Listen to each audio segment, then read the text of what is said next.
स्त्री जब रोती है तो पुरुषों की जो क्रोध है वो बढ़ जाता है। श्रीकंठ बेनीमाधव से कहते हैं कि अब इस घर में मेरा निबाह नहीं हो सकता, मैं ऐसे अन्याय को यहाँ पर बर्दाश्त नहीं कर सकता।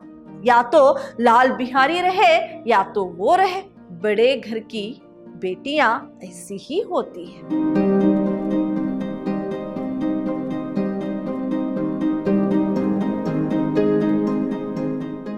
प्रणाम, मैं रिहाना यस, अति उत्तम विद्याश्रम की हिंदी प्रवक्ता। मेरे प्रिय विद्यार्थियों, मैंने साहित्य वैभव से जो आपके लिए बड़े घर की बेटी है जो प्रथम सोपान से, उस पाठ के बारे में मैंने आपको जानकारी दी थी। पाठ यहाँ तक हो गया था जबकि लाल बिहारी ने क्या है, आनंदी के साथ अभद्र व्यवहार करता है। यानी जो क्या है, उनके मैके के बारे में कुछ कहने से आनंदी को भी क्रोध आ जाता है, वो भी कुछ कह बैठती है। तो क्या है, लाल बिहारी ने उस पर क्या है, जूता निकाल कर फेंक दिया, यानी कड़ाऊ निकाल कर फेंक दिया। इस बात से वो क्रोधित होकर कोप गृह में जाकर बैठ जाती है। जब शनिवार के दिन श्रीकंठ आते हैं तो उनको सारी बातें बता देती है।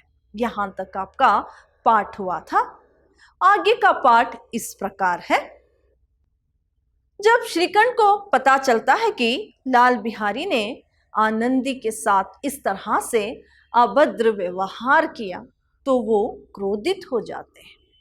क्रोध से उनका मुंह लाल हो जाता है और आनंदी स्त्री के स्वभाव अनुसार रोने लगती है। स्त्री जब रोती है तो पुरुषों की जो क्रोध है वो बढ़ जाता है, यानी पुरुषों के क्रोध अग्नि में तेल का काम करती है। तो श्रीकंठ ये बात सुनने के बाद उनको रात भर नींद नहीं आती, वो करवटें बदलते रहते हैं। प्रांत काल ही श्रीकंठ सिंह अपने पिता से बात करने के लिए जाते हैं।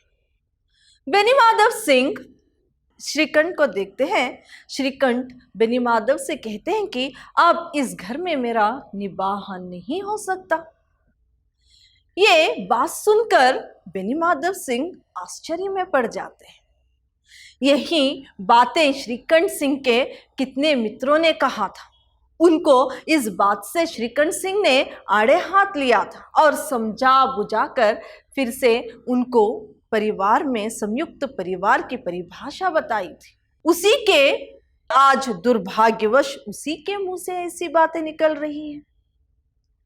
लेकिन यहाँ पर बेनीमाधव सिंह जब इसको यानी अपने बेटे का नया रूप देखते हैं तो वो क्या है, कुछ बात किए बिना आश्चर्य में पड़ जाते। फिर श्रीकंठ सिंह बताते हैं कि हाँ, मैं इतना सह सकता हूँ कि कोई एक की दो बात कह ले, लेकिन मैं ये नहीं सह सकता कि मेरे पीठ पीछे स्त्रियों पर क्या है, जूते और कड़ाऊ की बौछार हो। मैं ठहरा किसी का नौकर, मैं यहाँ पर नहीं रहता। उस वक्त स्त्री पर इस तरह की यानी अन्याय हो, मैं बर्दाश्त नहीं कर सकता। फिर वो बताते हैं मैं ये सहन नहीं कर सकता। बेनीमाधव सिंह यानी आश्चर्य से देखने लगते हैं, कुछ जवाब नहीं देते। फिर सिर्फ इतना कहते हैं कि तुम तो बहुत समझदार हो और मूर्खों की तरह बातें नहीं करते। स्त्री घर का नाश कर देती है, स्त्री को सर पर चढ़ाना अच्छी बात नहीं। तब श्रीकंठ सिंह कहते हैं कि हाँ, मैं भगवान की कृपा से इतना तो समझता हूँ। मैंने ही जब गांव में बहुत सारे घरों में इस तरह की बातें आई थी, मैंने ही समझा बुझाया था। लेकिन यहाँ पर वो बताते हैं कि जब स्त्री का मान मर्यादा प्रतिष्ठा की बात हो और उसका ईश्वर के दरबार में मैं उत्तरदायित्व, तो मैं ऐसे अन्याय को यहाँ पर बर्दाश्त नहीं कर सकता। लाल बिहारी के लिए इतना ही काफी है, मैं उसे कुछ दंड नहीं दे रहा। फिर इस तरह से जब बातें करते हैं, बेनीमाधव सिंह भी कुछ गरमाए और कहने लगे, लाल बिहारी तुम्हारा भाई है, अगर उससे कुछ भूल चूक हो गई तो उसके कान पकड़ो। तब श्रीकंठ सिंह कहते हैं कि लाल बिहारी को मैं अब अपना भाई नहीं समझता, वो मेरा भाई नहीं है। जब ये बातें जोरों से हो रही थी तो गांव के लोग वहां पर एक एक करके आ रहे थे। कोई लगान की रसीद दिखाने के लिए, कोई चिल्लम मांगने के लिए, कोई ना कोई एक बहाना बनाते हुए वहां पर आकर बैठ गए थे। इस बात को बेनीमाधव ने भांप लिया। ये एक पुराने आदमी थे, इस बात को उन्होंने भांप लिया और स्वर को बदलते हुए कहने लगे कि लाल बिहारी तुम्हारा भाई है, उससे अब अपराध हो गया है, तुम जो ठीक समझो उसे करो।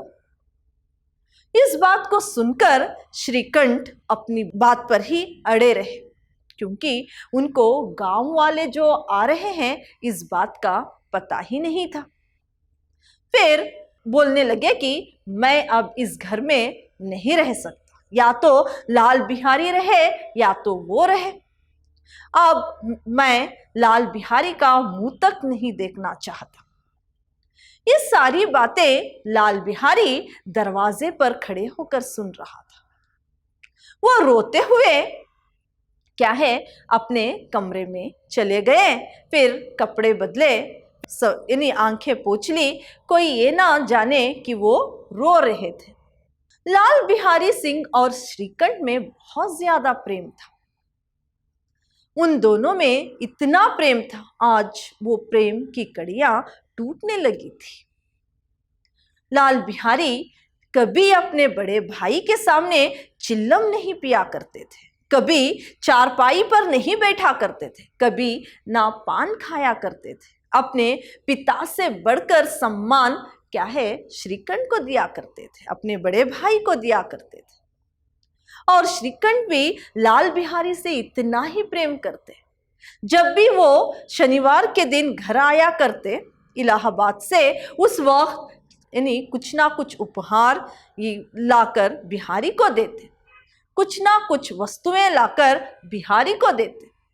पिछले साल जब नागपंचमी के दिन लाल बिहारी ने इनसे भी शक्तिशाली पहलवान को पछाड़ दिया दंगल में, उस वक्त श्रीकंठ सिंह बहुत खुशी से वहीं जाकर उसके गले मिले और 5 रुपए के पैसे उन्होंने वहां पर लुटा दिया। इतना प्रेम था। आज लाल बिहारी को इस बात से दुख हो रहा था कि वो श्रीकंठ सिंह उसका मुंह तक नहीं देखना चाहते। फिर क्या होता है कि यहाँ पर लाल बिहारी जब एक दिन पहले श्रीकंठ सिंह आने वाले थे, तभी लाल बिहारी का दिल धड़क उठा था, यानी धड़कन तेज हो गई थी डर के मारे। जब भैया आएंगे, इस विचार में कुछ पूछेंगे तो वो क्या जवाब देंगे। और ये भी सोचा था कि श्रीकंठ सिंह लाल बिहारी से बहुत प्रेम करते हैं, फिर वो उसे क्षमा कर देंगे, फिर से इस तरह से ना करने के लिए कहेंगे। इसी एक आशा के साथ वो था। लेकिन अब जो इन्होंने कह दिया कि लाल बिहारी का मैं मुंह तक नहीं देखना चाहता, इससे वो बहुत दुखी होता है, बहुत रोता है, अपने आप से गलीनी करने लगता है, नफरत करने लगता है। फिर इस तरह से आंखें पोंछते हुए अपनी भाभी के कमरे की ओर जाते हैं। आनंदी कमरे में थी, वो भी व्याकुल थी। इतना सारे झगड़े का कारण सिर्फ मैं ही हूं। वो स्वभाव से ही दयावती थी। आज जिसने किस तरह से ये झगड़ा खड़ा कर दिया, इस बात से वो अंदर ही अंदर तड़प रही थी। फिर वो सोच रही थी कि कहीं श्रीकंठ ने उसे इलाहाबाद जाने के लिए ना कह दे। अगर कह देंगे तो वो किस तरह से उनके साथ जाएगी। इस बात से भी वो अंदर यानी अंदर ही अंदर उसके मन के भीतर इसका संघर्ष चल रहा था। ये बात वो सोच रही थी। तभी लाल बिहारी सिंह क्या है द्वार पर आते हैं और भाभी से कहते हैं कि भाभी अब भैया मेरा मुंह नहीं देखना चाहते, अब मैं यहां पर नहीं रहूंगा। भैया कह रहे हैं कि या तो वो रहेंगे या तो मैं यहां से जा रहा हूं। और वो क्षमा भी आनंदी से मांगता है। तभी वहां पर श्रीकंठ आते हैं, भाई का मुंह ना देखते हुए कतारते हुए वो अंदर चले जाते हैं। तो इस बात से भी उसे बहुत दुख होता है। फिर से वो कहता है कि मैं इस घर में नहीं रहूंगा जब तक कि भैया क्षमा ना करें। भाभी अब मैं यहां से जा रहा हूं। आनंदी श्रीकंठ से कहती है कि लाल बिहारी को अंदर बुलाए लेकिन और उसे क्षमा कर दे, लेकिन श्रीकंठ इसके लिए तैयार नहीं होते। लाल बिहारी फिर से वो कहते हैं कि जब तक भैया मुझे क्षमा नहीं करेंगे मैं क्या है इस घर में नहीं आऊंगा, ना ही मैं किसी को मुंह दिखाऊं। इस तरह से कहते हुए वो तेजी से जाने लगते हैं।